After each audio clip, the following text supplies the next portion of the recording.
1479. A family runs from Varanasi. Plague rumors, political chaos, no time to stop. In the middle of a forest, in the middle of the night, the mother goes into labor early. The baby doesn't cry. They think he's stillborn. So they wrap him, leave him under a tree, and keep running. That night, the mother can't shake it. She goes back, and there, under the tree, a ring of fire is burning around her son, not touching him, just guarding him. Not one mark on his skin. She picks him up. He's breathing. Skip ahead a few years. This kid doesn't just survive. He devours entire scriptures in a single hearing. By his teens, scholars 3 times his age have run out of things to teach him. So he does what any unreasonable genius does next. He goes looking for a fight. He sets out on a debate tour across India. Not one city, not 10. He challenges every major philosophical school he can find, and he does not lose. Region after region, school after school, scholar after scholar. Some accounts put the run at over 100 debates. He never lost one. By the end of it, there's no one left to argue with. The scholarly world runs out of objections and does the only thing left to do: crowns him Acharya, not because he asked, because he'd earned it in 100 rooms, in front of 100 rivals, every single time.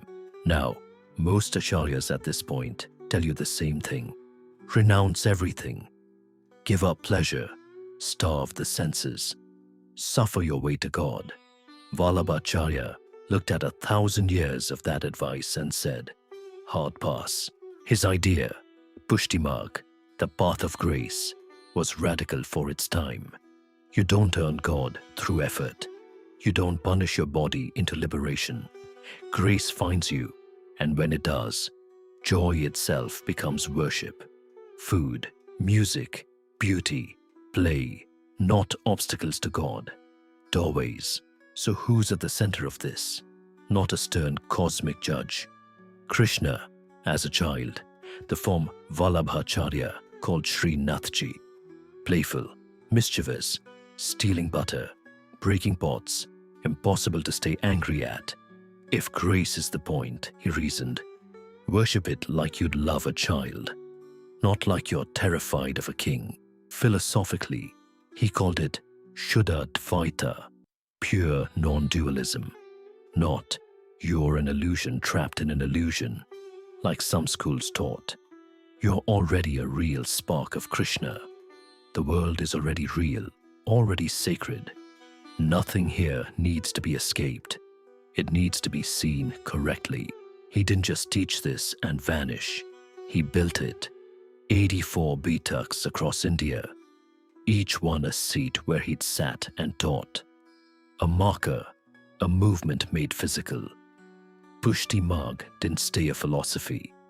It became temples, lineages, a living tradition that's still running 500 years later.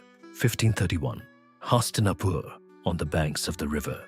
Vallabhacharya, now in his early 50s, walks down to the water. He doesn't hesitate. He doesn't look back. He walks in. Witnesses on the bank describe something impossible.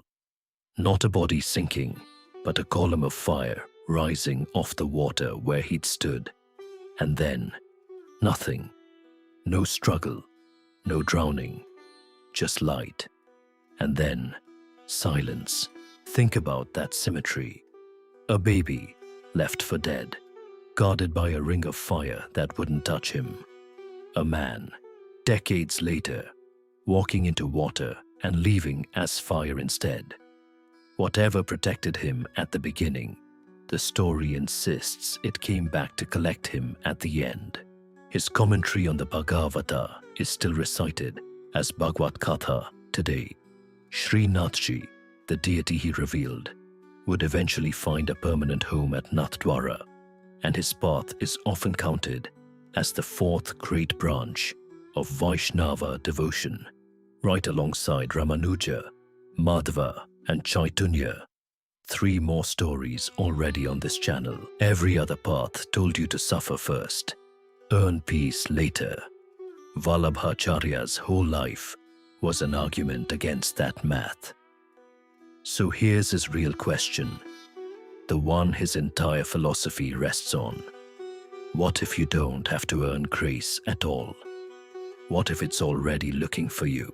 If this hit different, hit subscribe. More stories that outlive time. Kathavana.